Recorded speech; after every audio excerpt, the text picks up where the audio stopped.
Hey guys, what's going on? Space Cowboy here. Welcome back to the channel. Got another video for you guys today. Before we get started with today's video, please make sure to drop a like down below. It definitely helps the channel out a ton and it makes a massive difference. Also, if you're new here to the channel, feel free to subscribe for more Dallas Cowboys content from yours truly now and in the future. And finally, hit that notification bell to be notified when I go live or post new content. So with all that out of the way, we have a couple things to go over. Some observations, some information regarding the blue and white scrimmage. And I put air quotes on scrimmage because there wasn't a whole lot of scrimmage stuff going on. But the first thing I think of note was the amount of exposure for the blue and white scrimmage. I know a lot of people went live last night of this recording regarding the blue and white scrimmage, and there wasn't really a whole lot to look at. There were a couple things you saw, but otherwise there wasn't a whole lot of note. And I think a lot of people were upset with that because like, oh, come on, man, you know, this is the only time we get to see our team play before the season starts, and we want to this has something to do with Mike McCarthy, you know, just keeping things on the DL. He's been very, very quiet with the information coming out of camp, you know, in terms of footage and stuff like that. And I don't know if this is going to be a thing going forward or it's just because of the year we're in. But I do like how he's putting the Cowboys on incognito mode. I love the element of surprise, and I love the fact that he is not wanting to have any information come out of camp because he wants to keep that element of surprise, and that's something that I really do like. And I know a lot of us are kind of upset because we want to see the Cowboys play, we want to see our team play. We have 2 more Sundays from today until we see our team back on the football field. And the fact of the matter is that, hey, I don't really care as long as we're keeping that element of surprise. Now, Mike McCarthy did explain why he had this with the whole no jerseys, as you see on the screen right now, as well as a couple other things. He said, quote, "We talked about this past week, and frankly, this is such a unique season on so many fronts. I can't tell you the number of conversations you have about competitive advantage and disadvantage, and frankly, with the fact that we are televising the practice here tonight, we would be exposing our younger players to an evaluation process that the other teams really are not exposing their team to. That was the reason behind going with the white and blue shirts this evening." Fantastic. This is something we would never have seen under the Jason Garrett era.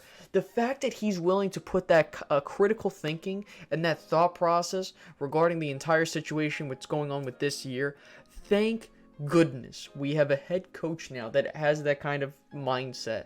You know, I don't know, maybe Jason Garrett would have done the same thing, but no, he wouldn't have. I really do love Mike McCarthy's approach to this. Again, keeping the Cowboys on incognito mode, which is something that has surprised me, and I really do like it. Next, we have 2 major injuries to go over, and those were injuries to Xavier Woods and Bento Bryant. As for Xavier Woods, it appeared that he suffered a groin injury. Now, it doesn't appear to be serious, but based off of reports, you know, during the scrimmage, he basically hurt himself, had a bit of a hurt face, if that makes any sense, a grimace to his face, according to Jane Slater. He walked off on his own power, and then he came back, but he wasn't in the scrimmage. He was just in sweats. He was not in pads whatsoever. But based off of information, it doesn't appear to be that serious. And the same for Bento Bryant. It appeared to be something of a knee injury, you know, and again, nothing serious based off of those reports. So far, the Cowboys have been fine on that front. Then moving forward, there was a highlight regarding Noah Brown. According to David Hellman, he said Dak guides the offense 65 yards in, I think, 8 plays, started with a completion to Lamb, then completed 5 straight to tight ends, most of them Jarwin, then a quick dump off to Zeke, then he finished it off by finding Noah Brown for a nice touchdown on a 25-yard flag route. Then, as for continuing with Noah Brown, Michael Gehlken, I think, has been reinforcing the fact that Noah Brown is making this roster, whether we like it or not. Cowboys coach Mike McCarthy on wide receiver Noah Brown. I don't think there has been a practice where he hasn't jumped out and made a play. And then he also, kind of notified anyone other than Noah Brown being the Cowboys' number 5 receiver behind Cedric Wilson, and the trio that needs a nickname we can agree upon would be an upset. Brown has produced steadily in camp, which is good to hear. And then he also continued. Well, now moving on to tight ends, with the whole one highlighted drive that was mentioned by David Hellman, Michael Gelkin went on to explain how the Cowboys tight end Dalton Schultz logged 117 offensive snaps last season. He could triple that figure in 2020. Seems to have found his footing over the past week of camp. Would expect him to outsnap Blake Bell on offense behind starter Blake Jarwin. And this is something we wanted to see. We wanted to see what Dalton Schultz can do, and I think he's had a lot of promise. I just think that at this point, with him and Blake Jarwin, and then you add Blake Bell. So basically, from what I'm getting at, that's going to be the three: Blake Jarwin, Dalton Schultz, and Blake Bell. And I really do like this. I think that this is what I would hope. I know I did the 53 plus 2 man roster predictions, and I think I had Blake Bell as the number 2 guy. But I think that based off of reports here, I definitely think that Dalton Schultz has solidified himself as tight end number 2.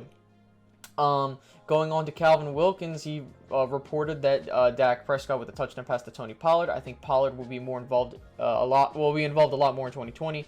He's catching more passes from the backfield and sharing the backfield with Zeke Elliott at times. That is an interesting point of note, which is something we've been looking for. Can we get these guys more involved in the passing game? It looks like Mike McCarthy and Kellen Moore will deliver that. Moving forward, Calvin Wilkins also mentioned Dak Prescott with a bobble snap. Not sure if it was the center's fault or not, but he hands it off to Tony Pollard, who darts into the end zone for a touchdown. Okay, another good note that Tony Pollard is getting more involved. Michael Gelkin went on, even with no jersey numbers or name plates, there is no missing Cowboys running back Tony Pollard. Fluid suddenness to running style, best route runner in the backfield too. He looks poised to pick up this season where he left off. That is great to hear.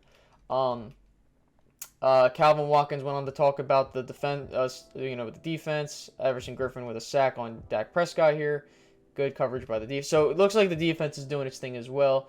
And then David Hellman kind of reinforced this, talking about how Andy Dalton, I guess, got sacked by someone that they could not really identify, but it wasn't anyone of the original trio of guys, which is kind of weird. And when in regards to punting, Calvin Watkins reported that Chris Jones is punting, and CeeDee Lamb and Tony Pollard are fielding punts. Oh boy. Oh, that's going to be fun. Now, I know a lot of us were talking about Chris Jones, and I was probably going to do a video of what do we do with him? Is he on the decline? But I think that I don't have to do a video on this because of this. According to Michael Gelkin, Cowboys punter Chris Jones averaged 41.6 gross yards and 37 net yards per attempt in 2019, both career lows. He just put those numbers to shame at AT&T Stadium, showing far more power and leg. Jones looks healthy after sports hernia, back injury quietly ailed him last year. Yep, and that's another good note. And then for our guy Francis Bernard, Michael Gelkin stated it would be a bona fide shock if Cowboys rookie linebacker Francis Bernard doesn't make the 53-man roster. Team signed him in April as undrafted free agent from Utah. Presuming he can demonstrate worth on special teams, spot is his. He's getting that special teams work on field now. So I believe if he can get the special teams thing down, he's on this roster. And that's something we really want to see. But with all that being said, though, I think that this is kind of just, we could talk all nice about it, but at the end of the day, none of that matters unless, unless this gets shown on the football field come Sunday. 2 Sundays from now. So, with that being said, it's just again, we could sit here and talk about all this nice stuff about the scrimmage, but, we're just talking, it's just practice, We're talking about practice, okay? And I'm not trying to sit here and say usually there's, stuff to talk about, but the thing is yeah, there's cool things to take of note, but again, practice is practice. Okay, remember when people were talking about, well, Dak Prescott wasn't doing well in practice and it really didn't matter because the season he was doing all right. Yeah. Now Dak Prescott isn't per se a bad practice guy like we've heard before.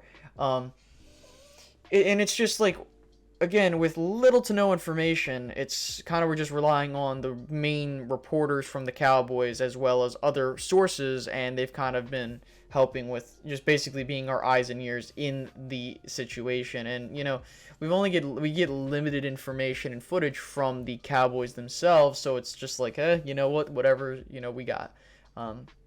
But I don't want to go on for too long. I think I've pretty much recapped the entire scrimmage, if you want to call it a scrimmage.